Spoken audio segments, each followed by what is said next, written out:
Hi, this is Bill from MessickStove, MessickStove.com. This is part 2, starting up and burning the EnergyMAX 160 wood stove. And the temperatures are getting close to 200 now. And flames are getting a little more violent in there, a little stronger, a lot hotter in the firebox. The hotter we get that firebox, the hotter we get the steel, the stove, and the cast iron inside, and all the fire bricks, it's going to be so much easier to combust that wood. It's just the initial startup of a cold startup is what takes the time. And this is what this is. This is a cold startup. I'm going to let this video ride out. And for some of you, it may be a boring process. And for others, it might be interesting. Like I said, it's just a time to get the thing up and running. Once you get this thing up and running and idled, it's 8 to 12 hour burns on wood. Like I said, if you burn coal in it, anthracite coal, the hard coal, you'll be able to squeeze a good couple of days out of it, a day, 2 days, depending on how you pack it and how much you're trying to draw from it, how much air you give it, and what your needs are. Remember this, the key in having any wood stove or coal stove is the initial startup is always going to be cold. And your house is cold, the walls are usually cool, everything's cool. So once you get the stove up and running, you now have created what you call radiant heat off of a wood stove. And the radiant heat is coming off the heat of the steel that's holding it will radiate the heat off. And once that heat radiates off, it's going to start heating that block wall behind it. It's going to heat the concrete floor. It's going to start heating the wood pile over here where I'm standing. Also, it's going to start heating the furnace, the steel, the floor above it. And once the whole house is received and accepting heat from this wood furnace and wood stove, and coal stove here, you'll actually be able to create a nice balanced heat. So the first time you initially start the stove, you're going to probably run it hot. You're going to probably run it a little harder, trying to get it the temperature up in the house. And this is what you do. I mean, it's just the nature of the beast. A lot of people do it. Once you get it running, you're going to back it down. You may only take a half a day. Some houses might take a day or two before you get that. It might be a whole day, day and a half. Depends on the size of the house, what's in the house, where you're burning, how much you're burning, and how much BTUs your stove is able to put out. This will run just like this for quite some time here. Like I said, we get there's a good possibility another 10 minutes or so, maybe 15. And the temperature on the stove pipe I'm watching is starting to go up a little bit. Still not to where I need it to be to close the damper off. So the damper's still open. And also the firebox inside, I'm going to open that and end up loading some more oak in there. When that reaches a temperature I feel comfortable with, that it can open that and put that in there. Like I said, the stove now is showing closer to 300 degrees, a little over 300. So we get about 350, 400 running on that. That's usually a good idea. And then because the damper is open, then we should be able to get 300 or 400 on the exhaust, maybe a little more. And then that's when I'm able to close the damper down and take a little control of it and basically dial it to where I need it, and then be able to walk away. So this process you may or may not see in a video, but you will see me probably load the wood here shortly. And once the wood is loaded into the stove, then I'll still leave the damper open and still leave my air regulator wide open until I reach the comfortable temperature I feel that would be good enough to close the damper and still keep the fire going at a good temperature and running. You don't want to choke your fire out, is what I'm saying. You don't want to try to hurry and shut things down and leave yourself in a position where you can't regain the fire. You have to start from scratch in a lot of cases, or you want to choke it out, and you don't want to do that. We want to get this still a lot of steel, yet we have to heat up. This is not a little stove. This is not thin steel. This is not something you can fire up in 15 minutes and have all the steel heated up in about 10. But this takes a little while. It takes a little while to get it up there. like I said, the EnergyMAX by DNS machine stove. It's the EnergyMAX Extreme 160. The biggest part I try to tell people, even with the 110 as well as this 160, is you can have the temperature on your stove could reach 500 degrees. And just imagine, everyone that's burning wood out there, you had a stove. I have one in the past where you run it at 5. I even had a stove I was running 5, 6, even 700 degrees pushing. There's guys that run them 800 degrees or so too as well.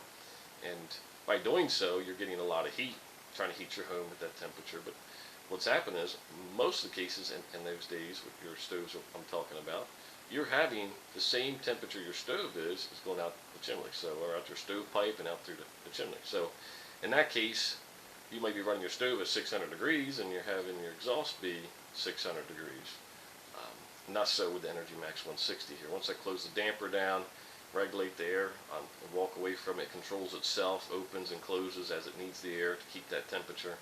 And I can run the stove at 500 degrees, and the exhaust on that stovepipe at the top there will only be 150 degrees. It's unbelievable. Yes, 150 degrees on that stovepipe when the stove is reading 500. Right now the stove's almost reaching 400 degrees, and so here shortly I'm going to throw a couple more logs in it.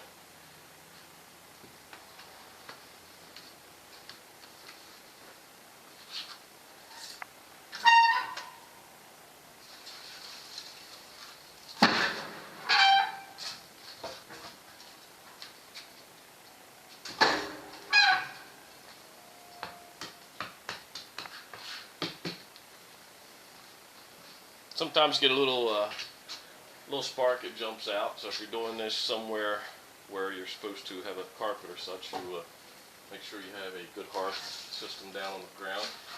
And also, they also make fireproof type carpets and little rugs.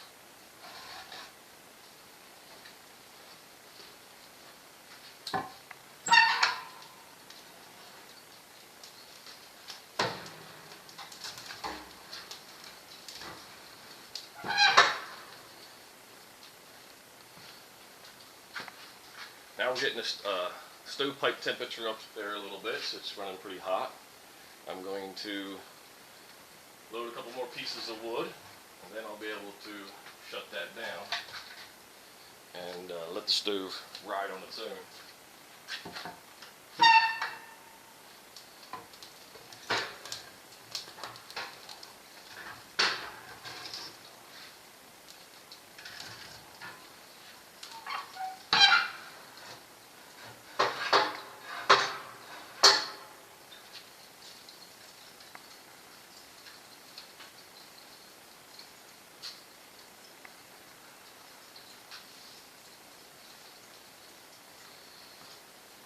The stove temperature's a little over 400, and the temperature on the stovepipe was about 300 degrees. Now if you notice, I just closed the damper at the top, not affecting the flames in any bit or way. The bottom door is closed, the top damper is closed. Now the exhaust on the stovepipe, and which also goes out the chimney, is actually going to cool off. Okay, it's going to start cooling down. Temperature's already dropping over there. I can see it dropping. And this will just slowly but surely go down, and once it goes down, we'll be able to have a good nice fire here, and it should be fine. Like I said, the dial on the side is still up. You're probably hearing a little ting-ting noise every once in a while. It's the sound of the stovepipe cooling off.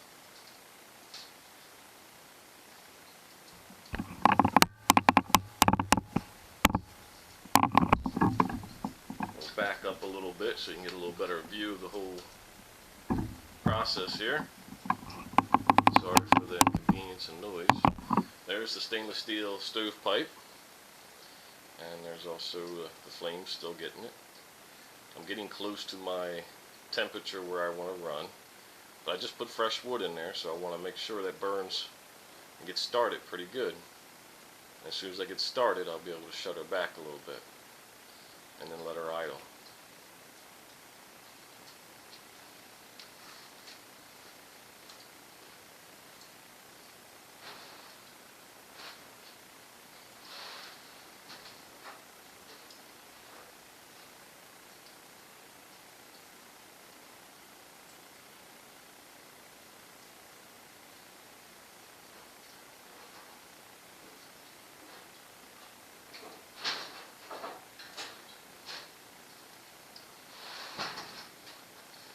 One more thing I want to mention as well is that now when I close that damper off, I'm also allowing the reburn smoke system to kick in, and you may or may not be able to see it right now. Got a lot of flames going on inside the firebox.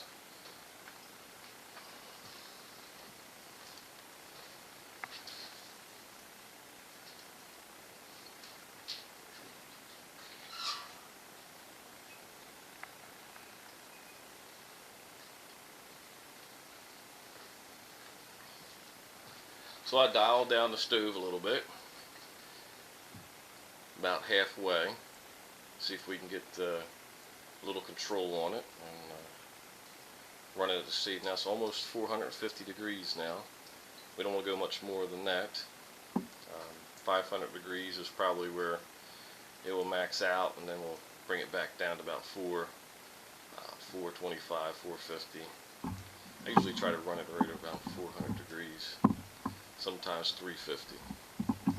You still hear the stovepipe cooling off, and temperature's dropping on that quite a bit. The temperature now is dropping to close to 150.